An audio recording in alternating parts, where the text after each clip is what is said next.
Sports injury அப்படின்னு பார்த்தீங்கன்னா, sports இன்ஜுரிக்கும் அக்குபஞ்சருக்கும் ரொம்ப தொடர்பு இருக்குன்னு தாங்க சொல்லலாம். பிகாஸ் பார்த்தீங்கன்னா, நீங்க வெளிநாடு எல்லாமே வந்து ஸ்போர்ட்ஸ்மேன் எல்லாருக்குமே அக்குபஞ்சர் தெரியாதவங்க யாருமே இருக்க மாட்டாங்க. காரணம் இந்த அவங்களுக்கு ஏற்படக்கூடிய ஸ்ப்ரெயின் ஆகட்டும், மசில் ஸ்பாசம் ஆகட்டும், இல்லாட்டி இன்ஜுரி ஆகட்டும், ஷோல்டர்ல அடிபட்டிருக்கு, இல்ல தலையில காலில் அடிபட்டிருக்கு அப்படின்னு எதுவா இருந்தாலும் சரி, சுளுக்கா இருந்தாலும் சரி, இல்லாட்டி மசில் வந்துட்டு தசை அப்படியே பிசகி இருக்கும், அந்த மாதிரி இருந்தாலும் சரி, எதுவா இருந்தாலும் வந்துட்டு அக்குபஞ்சர் புள்ளிகளை யூஸ் போது உங்களுக்கு கண்டிப்பா வந்துட்டு ரிலீஃப் தெரியும். அவங்களுக்கு இன்ஸ்டன்டா ரிலீஃப் கொண்டு வர முடியும். இப்போ அவங்க எல்லாம் என்ன பண்ணுவாங்கன்னா, மெடிசன் எடுக்கிறதுக்கு கொஞ்சம் தயங்குவாங்க. மெடிசன் வந்து நிறைய சைடு எஃபெக்ட்ஸ் வரும், அப்படி ட்ரௌசினஸ்ல இருக்கும். அப்போ வந்து அவங்க தொடர்ச்சியா அவங்களால விளையாடுறதுக்கு வாய்ப்புகள் ரொம்ப கம்மியாயிடும். அதுல இருந்து டிஸ்குவாலிஃபை ஆகிறதுக்கும் நிறைய சான்சஸ் இருக்கு. பட் சாதாரண ஒரு சின்னதா ஒரு ஸ்ப்ரெயின் அப்படின்னா நீங்க கண்டிப்பா ஒரு 2-3 நீடில்ஸ் தான், 1 நீடில் கூட எனஃப் எனக்கு தெரிஞ்சு. ஸோ நம்ம அதை போடும்பொழுது அவங்க இமிடியேட்டா ரிலீஃப் கிடைக்கும். அவங்க அடுத்த கட்டத்துக்கு போக வேண்டிய சான்சஸ் கண்டிப்பா இருக்கு. அவங்க வந்துட்டு ஃப்ரீயாவே ஆயிடும். இப்ப கால்ல பாத்தீங்கன்னா ஆங்கிள் ஸ்ப்ரெயின் நிறைய பேர் வருவாங்க.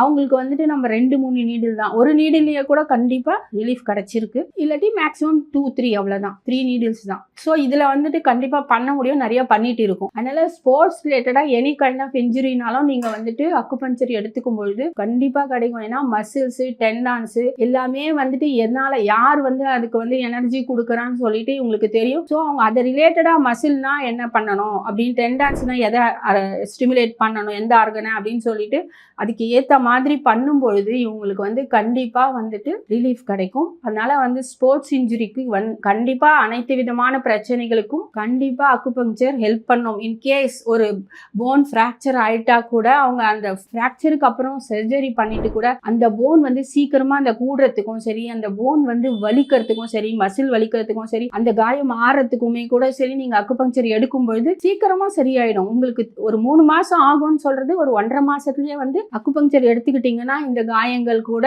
ஆபரேஷனுக்கு அப்புறம் கண்டிப்பா சரிப்படுத்த முடியும். அதனால நீங்க வந்துட்டு யூஸ் பண்ணி பாருங்க, கண்டிப்பா இது பலன் உங்களுக்கு தெரியும்.